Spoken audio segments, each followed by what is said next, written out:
say education is the panacea for all our ills and evils. The things start from with education. Education is just not a knowledge or a data of information. It is the ability to collect data, to collect information, and then deduce certain pragmatic solutions and results out of that. It inculcates three basic qualities in a person.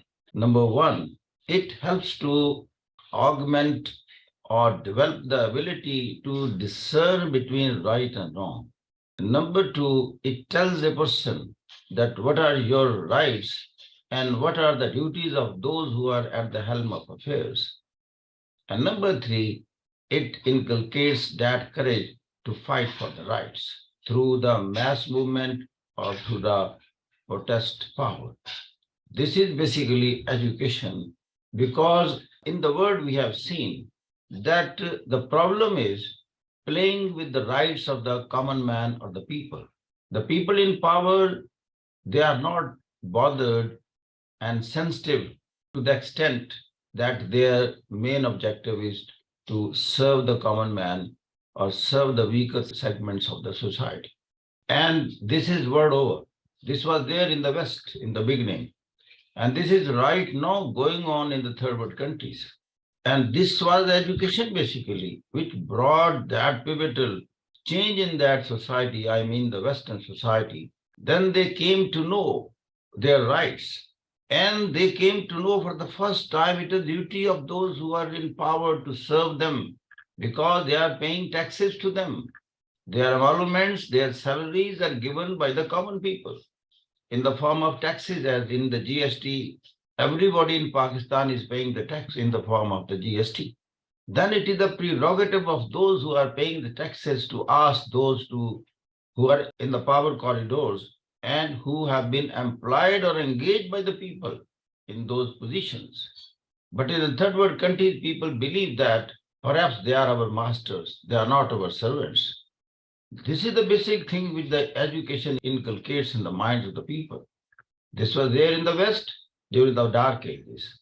And when people came to know about their power and then started asking them, questioning them, raising their voice, and finally, all the developed countries, generally I call the OECD, Organization of Economic Cooperation and Development, 34 countries, they are those who have learned this thing that there is no other way except to serve the common man, take care of the weaker sections of the society.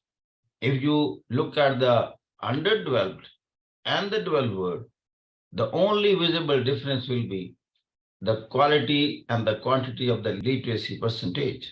You look at Pakistan, our literacy percentage is just 57, 58%, whereas the quality, that is quite poor quality. And when you look at other countries of Africa or the backward countries of the world, their literacy percentage is quite low, and quality-wise, they are very poor.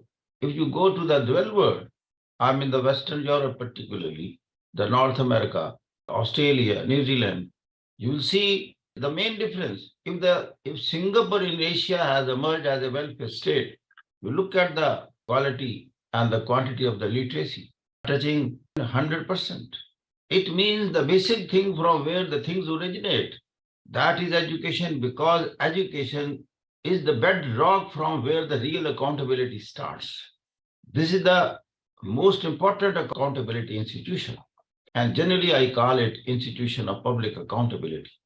Unless this is well established on sound footing, the real accountability in any country cannot start. This is the problem of Pakistan. This is the problem of the third world countries. And when the people are not aware of their rights, then what happens? Then aristocratic families, the cronyism, the oligarchies, they have the excellent opportunity to rule those countries. And generally we call it kleptocracy. And when they rule, they are not poised to serve the neglected segment of the society and create an egalitarian society. What we mean by egalitarian society, that means you are providing equal opportunity of growth and development to all and sundry. This is the tragedy of the third world. Their main priority or the focus is not the quality education. Look at the Organization of Islamic Cooperation, the 57 countries. They believe in education because their religion, Islam, that speaks about the education. The Quran has a maximum emphasis on that. When the Quran says, Rabbi zidni ilma, please help me out to enlarge, to expand my information domain, my knowledge domain, my research domain, because the God also says, Afala tatafakkarun, why don't you ponder upon the things? Why you don't try to look deep into the things? When he says Afala tatafakkarun, he believes that you must be having a research-oriented mind. There is a subject in the word research and development, R&D.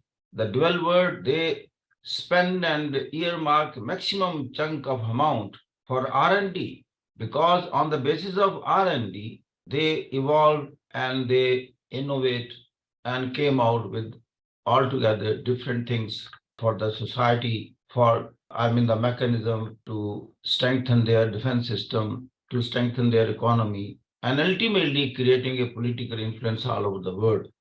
And that helps them to rule the world afterward. So basically, for a country to enjoy a respectable status in the Committee of Nations and creating influence all over the world, the jumping pad is the quality education. And this is very unfortunate chapter. The whole third world, including the Islamic world, particularly Pakistan, we have not given that much importance to quality education, which it really deserved. And it's quite common and it's quite visible, open, secret for everybody. When you look at the top 100 universities in the world, top 100 ranking, top ranking universities of the world, there is not a single university which is from the Islamic world or which is from even Africa, the whole continent of Latin America. This is so tragic thing. The maximum number of the top ranking universities, they belong to United States alone. There are 52 universities only from one country. And that tells upon that why this is a superpower and it is ruling the world. 48 rest in the world. There are 3 universities from the United Kingdom out of top 10. And the remaining 7 universities are there from United States. You see, this is the singular important factor.